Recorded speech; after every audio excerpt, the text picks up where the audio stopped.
أعوذ بالله من الشيطان الرجيم بسم الله الرحمن الرحيم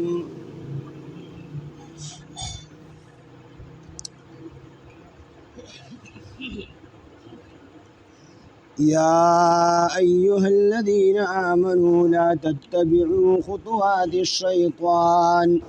ومن يتبع خطوات الشيطان فإنه يأمر بالفحشاء والمنكر ولولا فضل الله عليكم ورحمته ما زكى منكم من أحد أبدا ولكن الله يزكي من يشاء والله سميع عليم ولا يأتل أولو الفضل منكم والسعة أن يؤتوا أولي القربى والمساكين والمهاجرين في سبيل الله وليعفوا وليصفحوا ألا تحبون أن يغفر الله لكم والله غفور رحيم صدق الله العظيم رب اشرح لي صدري ويسر لي أمري واحلل عقدة من لساني يفقهوا قولي رب زدني علما سبحانك لا علم لنا إلا ما علمتنا إنك أنت العليم الحكيم سورة نور اتلسم سپارہ آیات نمبر 21 یا ایها الذین آمنوا ای ایمان والو لا تتبعوا تاسو تابداری مکوی خطوات الشیطان د قدمونو د شیطان ومن یتبع او سوک جی تابداری گئی خطوات الشیطان د قدمونو د شیطان فإنه بیشک دا شیطان یأمر حکم گی بالفحشاء پا بحیاء سرا والمنکر او پا منکر یعنی د گناہ پکار سرا دین مخ کے صحابو کہ دغه دو صحابو د یو صحابیین لغون د ارزش شو د دیو جن الله تعالی خبرداري ورغو چې اے خلکو دا شیطان چې تاسو دشمن دی نو تاسو د شیطان تابعداري مکوئ نه د خبره ممنه زګه دا شیطان چې دی تاسو ته کوم حکم کوي ناغه حکم بیا د بی حیاي وي یا ود ناروا وي نو بی حیاي د جدا ذکر کړو منکر جدا ذکر کړو نو دا حکم بیا د بی حیاي وي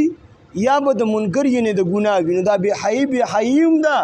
او منکرم د ناروا کاروم دی نو دی وجنه دا جدا ذکر کو نو الله تعالی و چې دی کوم حکم تاسو د کوي نو دا به د بی حیاي حکم او د منکر یې ناروا حکم وي د دی وجنه د شیطان تابعداري مکوي ومن يتبع او سوق تابعداري وږي خطوات الشیطان د قدمونو د شیطان فإنه بشک دا شیطان یأمر حکم کی بالفحشاء فبحیاء سرا والمنکر او بناروا کار سرا ولولا فضل الله کچری نوی فضل دا اللہ تعالی علیکم پتاسو باندی ورحمته او رحمت تهغ نوی نو ما زکا نو نبوی پاک شوی منکم ستاسونا من احد حسوک ابدا ہمیشہ دا پارا صحابو نجکم لعزششون اللہ تعالی او فرمائل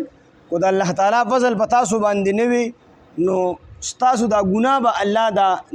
دا لعزش با اللہ تعالی نو معاف کری خدا دا اللہ تعالی فضل او کرم او تاسو له توبې توفیق درګو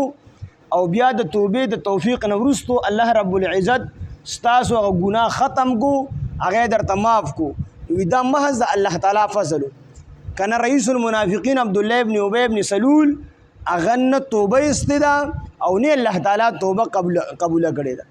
یعنی الله تعالی چې تاسو له توبې د توفیق درګو او تاسو حق طرف تراواړه ولې په دې خپل لعزش باندې استومانه کړئ نو دا د الله تعالی فضل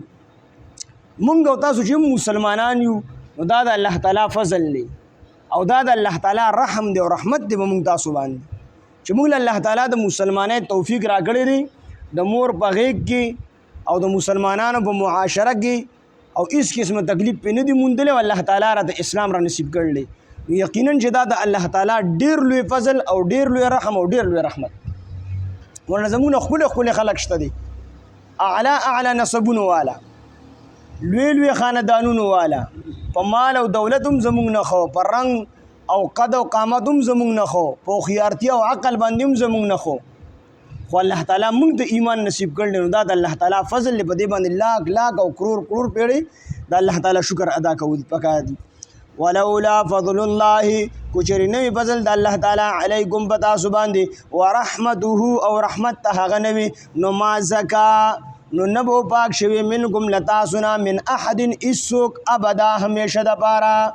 ولكن الله لیکن الله تعالی یزکی پاکی منها سوک یشاء چوغواړي چې څوک الله تعالی وغواړي هغه پاکي. ان الله تعالی ته پته ده چې دا کس ته پاکېدو قابل دی،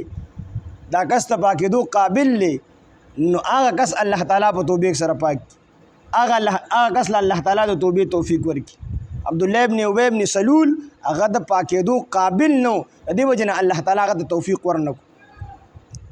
ولكن الله يزكي من يشاء لیکن الله تعالی پاکی من هغه څوک یشاء چې وغواړي. والله الله تعالی سمیع اوریدونکی دی، علیم او پوه دی. ولا یأتلی او قسم دی نخری اولو الفضل خاوندان د فضل منکم لتاسنا والسعت او خاوندان د وسعت. دیگه حضرت عائشہ صدیقی رضی الله عنها باندې خو اصل تهمت او دغه ګناه اصل جرړه د عبد الله ابن ابي ابن سلول منافقو. خو په دې کې سره بعضي ساده مسلمانان دغه په فریب او دوګه کې راغلي او دغه نوم د لغزش شو. لکه په هغه کې یو حضرت حسان بن ثابت رضی الله عنه،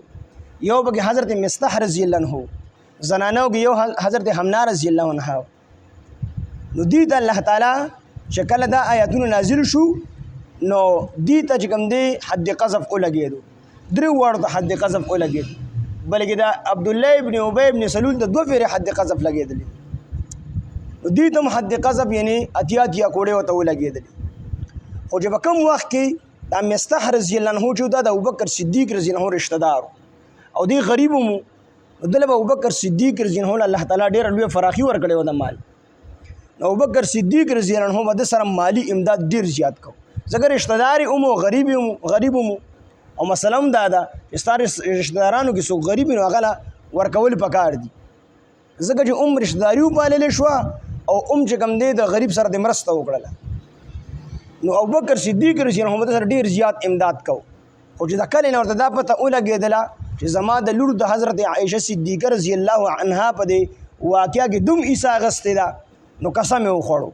چې زما د الله تعالی په ذات باندې قسم وي چې زه به د مستح رضی الله عنه سره آینده دپاره هېڅ قسمه ښېګړه نه کړو. نو چې کله دې ته حد قذف ولګېدو نو الله تعالی حالانکې مسله دا ده چې په د یو خاص غریبو په یو خاص مالدار باندې داغه صدقه دا چې کوم دی واجب نه ده، یا داغه اثر مالی امداد کول دا په یو خاص کس باندې واجب نه دي چې دی به کوي. کو یو خاص کس د سره امداد کوي نو په به الله تعالی به ورله چې کوم دی اجر او ثواب ورکړي. خو کو نه کوي نو د الله تعالی په نسبت باندې مجرم نه دی چې دا یو کس په سره امداد کوي بل څوک سره نه کوي. نو ابوبکر صدیق رضی الله عنه واجب نه ودا صدقه، او نو ابوبکر صدیق رضی الله عنه په دې باندې ګناګار او د سره امداد نه کولی، ځکه هغه باندې صدقه او د خیرات او دغه سره مالی مرسته دا واجب نه و. نو د دې وجه الله تعالی هغه طریقه چې کوم دی بدل کړه، د ابوبکر صدیق مخاطب نه کو. خو چونکه الله تعالی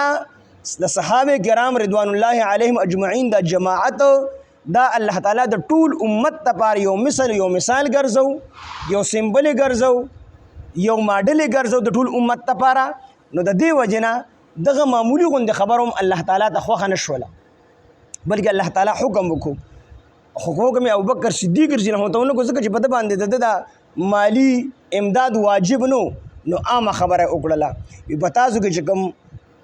د فضل خاوندان دي، ځکه د ابوبکر صدیق رضی الله عنه په د باندې ګناه نه و د خبرې کو، د مان نه ورکولم ګناګار نو.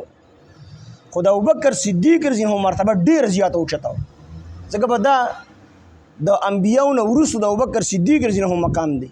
درجه ډیر اوچته و. د ابوبکر صدیق رضی الله عنه د لوی درجه سره دا خبره نه خایدل.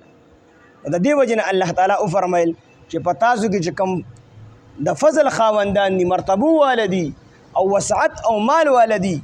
نو هغه خپل قسمونه مات کړي، دغه قسم کفاره دی ورګي او خپل رشتہ دارانو سره او دغه رنګ مسکینانو سره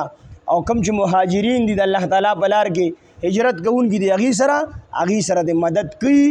او چې څنګه الله تعالی دی معاف کړي دي نو دقه شان دي دغه غریبانو نه چې کوم لغزش شوي دی الله تعالی معاف کړي دي نو تاسو هم معاف کړئ. نو دا آیاتونه الله تعالی نازل کړل. نو چې کله دا آیات نازل شو چې الله تحبون ان يغفر الله لكم والله غفور رحيم. الله تحبون الا تحبون آیات سنه خو ان يغفر الله دا چې معاف دی الله تعالی لكم تاسو لرا والله غفور رحیم الله تعالی بهونکې مهربان دی. ودا آیات چې څنګه نازل شو نو ابوبکر صدیق رضی الله عنه فرمایل والله انی احب ان يغفر الله لي چې الله تعالی مې د قسمی چې زدا خبره خو چې الله تعالی ما معاف کړي. ادا غین ورسته بیا د حضرت مستح رضی الله عنه مالی امداد شروع کو بلکې څنګه امداد به چې مخکې کوم دا غین زیات امداد یې وسره شروع او د قسم کفاره ادا کړله. قسم چې کوم قسم مات شو به کفاره خامخا واجب د کفاره به ادا کی. قسم کفاره ادا کړله قسم مات کو او غسر مالی امداد شروع کو. دا آیات د غیب مبارک نازل شوی دی خو چې د چا مبارک آیات نازل شي سره خاص نه وي بلکې د دې مصداق دا عام وي. ټول موږ تاسو ته حکم دی کو یو کس نه لغزش وشي او رشتہ داری نو موږ له هغه باندې خیر خیرات او صدقه بندول د ندی پکار زګه دا د فضل د خوندانو سره او دغه رنګ د وسعت د خوندانو سره د مسلمانانو سره دا خبره نه خي چې د خپل ذاتی دغه باندې د یو کس نه کوم د مالی امداد او صدقه وغیرہ د منه کی. ولا يأتل اولو الفضل او قسم د نخوي د فضل خاوندان یعنی د علم خاوندان منکم لتاسنا وسعت او د وسعت خاوندان یعنی د مال پراخه والا ایاتو دا چې نه ادا کوي دا چې نه ورګوي اولل قربا رشتہ دارانو ته والمساکین او مسکینانو ته والمهاجرین او هجرت کوونکو ته فی سبیل الله بلار د الله کې وليعفو پکار د چې دوی معافي وکړي هغوی ته وليصفحوا او درګذر وکړي معافي ورته وکړي خو وروستو بیا ورته خبره یادي هم نه درګذر دی ته ویلی شي. مثال د یو کس نه خطایي شوې ده او د چا خطایي چې کړی د پسې رالل د معافۍ دپاره چې د معافۍ دپاره رالل نو بس د معاف کړي چې بس ما معاف کړي خدا دې ورته نه وي چې دا پلان کې د سر راغلی دی که نه ډېر بد دی را سره کړي دي